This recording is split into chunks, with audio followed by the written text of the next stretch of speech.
Shalom, salam sejahtera bagi Bapak Ibu, saudara-saudara, anak-anak yang dikasihi oleh Tuhan Yesus Kristus. Berjumpa kembali bersama saya Pendeta Eka di dalam renungan firman Tuhan pada hari ini, hari Sabtu 14 Januari 2023. Sukacita dan damai sejahtera dari Tuhan Yesus kiranya menyertai hidup kita sekalian. Puji nama Tuhan. Sampai pada pembacaan firman Tuhan hari ini, yakni kitab Ratapan pasal yang ketiga. Kiranya firman Tuhan memberkati kita sekalian. Baik, sebelum kita akan merenungkan bagian firman Tuhan hari ini, kita akan berdoa bersama. Tuhan Allah Bapa di surga, di dalam Yesus Kristus, kami datang kepada Tuhan mengucapkan syukur dan terima kasih untuk kasih setia, pemeliharaan, berkat yang telah Tuhan berikan dan nyatakan pada kami semua. Dan semua itu menjadikan kami semakin mengenal pribadi Tuhan dan meresponnya dalam ketaatan akan firman Tuhan. Karena itu kami mau terus memperdengarkan hati pikiran kami dengan kebenaran firman Tuhan. Mampukan kami untuk dapat memahaminya, lebih dari semua itu kami dapat menggenapinya dalam hidup kami. Terima kasih Bapa, inilah diri kami. Kami sedia belajar firman Tuhan. Demi nama Tuhan Yesus kami berdoa. Haleluya. Amin. Saya akan bacakan dalam Ratapan 1 ayat Ratapan 3 ayat 1 sampai 24. Demikian firman Tuhan. Akulah orang yang melihat sengsara disebabkan cambuk murkanya. Ia menghalau dan membawa aku ke dalam kegelapan yang tidak ada terangnya. Sesungguhnya aku dipukulnya berulang-ulang dengan tangannya sepanjang hari. Ia menyusutkan dagingku dan kulitku, tulang-tulangku dipatahkannya. Ia mendirikan tembok sekelilingku, mengelilingi aku dengan kesedihan dan kesusahan.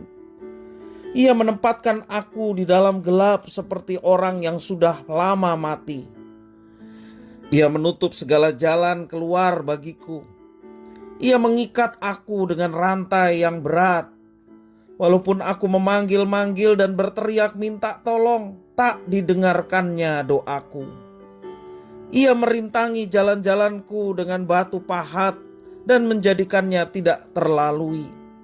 Laksana beruang ia menghadang aku, laksana singa dalam tempat persembunyian. Ia membelokkan jalan-jalanku, merobek-robek aku dan membuat aku tertegun. Ia membidikan panahnya, menjadikan aku sasaran anak panah. Ia menyusupkan ke dalam hatiku segala anak panah dari tabungnya. Aku menjadi tertawan bagi segenap bangsaku, menjadi lagu ejekan mereka sepanjang hari. Ia mengenyangkan aku dengan kepahitan, memberi aku minum ipuh. Ia meremukan gigi-gigiku dengan memberi aku makan kerikil. Ia menekan aku ke dalam debu. Engkau menceraikan nyawaku dari kesejahteraan. Aku lupa akan kebahagiaan. Sangkaku hilang lenyaplah kemasyuranku dan harapanku kepada Tuhan. Ingatlah akan sengsaraku dan pengembaraanku, akan ipuh dan racun itu. Jiwaku selalu teringat akan hal itu dan tertekan dalam diriku. Tetapi hal-hal inilah yang kuperhatikan, oleh sebab itu aku akan berharap. Tak berkesudahan kasih setia Tuhan, tak habis-habisnya rahmat-Nya. Selalu baru setiap pagi, besar kesetiaan-Mu. Tuhan adalah bagianku, kata jiwaku, oleh sebab itu aku berharap kepada-Nya. Bapak Ibu saudara-saudara yang dikasihi oleh Tuhan Yesus Kristus, secara keseluruhan syair lagu di dalam Ratapan pasal 3 ini agak berbeda dengan pasal 1 dan pasal 2 yang sudah kita lewati. Di sini kata Yerusalem hampir tidak muncul. Di pasal 3 ini berisi ratapan yang sifatnya perorangan. Karena di dalam ayat yang pertama diawali dengan akulah orang yang melihat sengsara. Kata ganti orang pertama, akulah. Jadi bersifat perorangan. Sedangkan di dalam ayat yang kedua berbunyi, ia menghalau dan membawa aku. Melalui ayat-ayat ini, Yeremia menyatakan apa yang dilihat, apa yang dialami dan dirasakannya sebagai bagian dari umat Tuhan yang menderita pada saat itu. Yeremia mengatakan bahwa penderitaan yang dialami bangsa Israel membuat mereka lupa apa itu kebahagiaan. Berbagai ratapan tersebut menunjukkan betapa dahsyatnya penderitaan yang mereka alami di bawah penjajahan Nebukadnezar atau kerajaan Babel.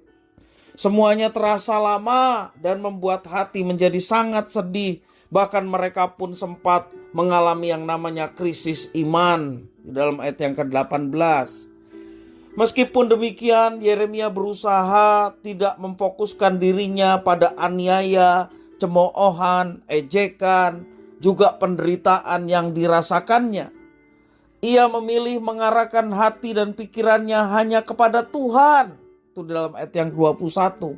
Bagaimana Yeremia mengarahkan hidupnya, pikirannya kepada Tuhan. Yeremia berusaha menggali dan membangkitkan kembali puing-puing iman yang masih ada di dalam dirinya. Dan akhirnya dia menemukan janji Tuhan, yakni bahwa kasih setia Tuhan tak pernah berkesudahan. Rahmatnya tidak akan ada habisnya dan selalu baru setiap pagi. Itulah yang Yeremia temukan dan dia ungkapkan betapa kasih setia Tuhan dan rahmatnya begitu besar dalam kehidupannya. Yeremia meyakini bahwa semua penderitaan pada akhirnya akan berlalu. Tuhan pasti memiliki rencana yang indah bagi umatnya. Dia telah memilih Israel sebagai kepunyaannya, sebagai kesayangannya.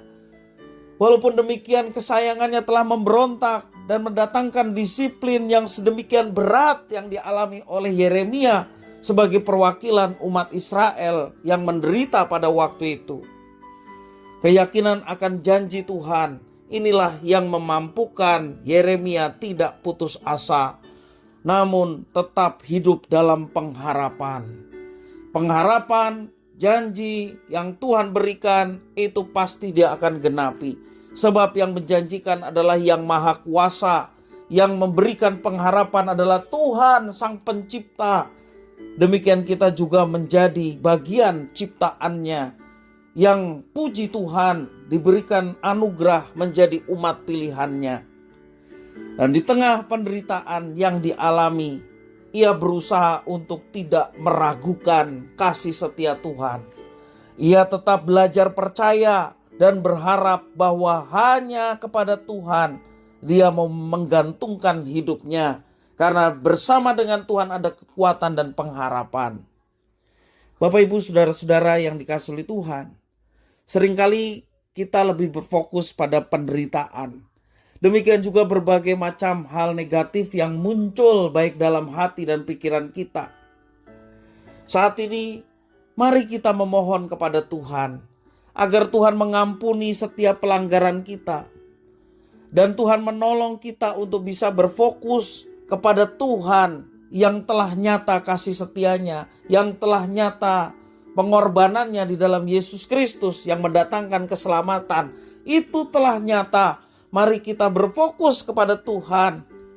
Karena hanya dengan berfokus kepada Tuhan kita selalu diteguhkan, khususnya ketika kita menghadapi persoalan, ketika kita menghadapi penderitaan, bahkan penderitaan dan persoalan yang terus silih berganti dan belum terselesaikan. Mari kita berfokus pada Tuhan. Percayalah bahwa Tuhan menyertai. Tuhan menyatakan janjinya untuk mendatangkan yang baik bagi setiap orang yang berharap, bersandar, dan menyatakan kasihnya kepada Tuhan. Tunggu dan nantikan. Janji Tuhan itu akan digenapi dalam setiap kehidupan kita. Yang Tuhan inginkan adalah kita tetap bergantung dan bersandar hanya kepada Dia.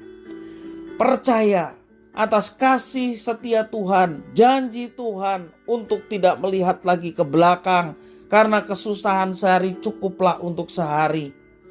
Kesusahan ke depan tentunya tetap ada selagi kita masih ada di dunia ini.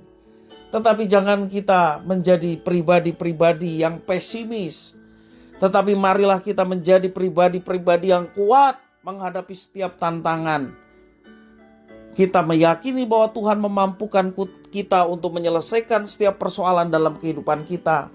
Bahkan Dia terus menuntun kita untuk berjalan sesuai dengan rencana dan kehendak-Nya yang mendatangkan kemuliaan bagi Tuhan.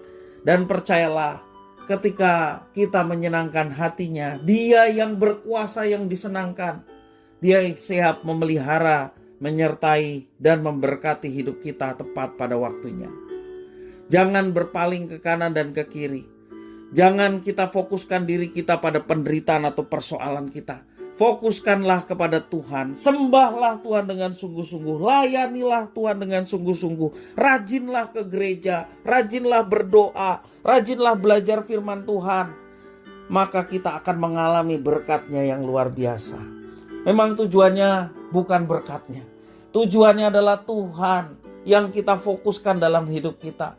Tetapi ketika kita Tuhan menjadi tujuan yang utama, maka Tuhan yang memperhatikan juga segala apa yang kita alami.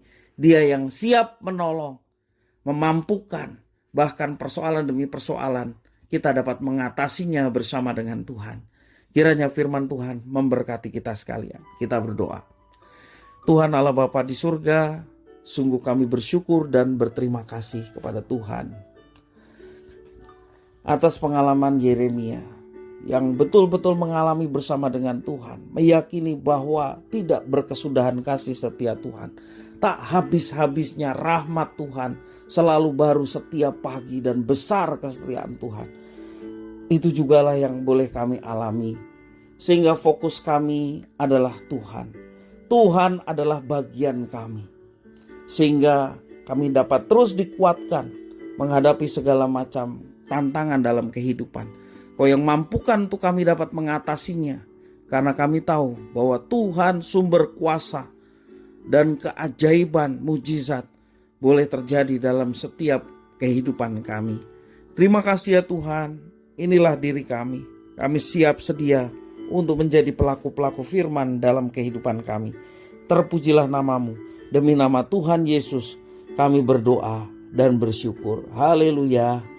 Amin.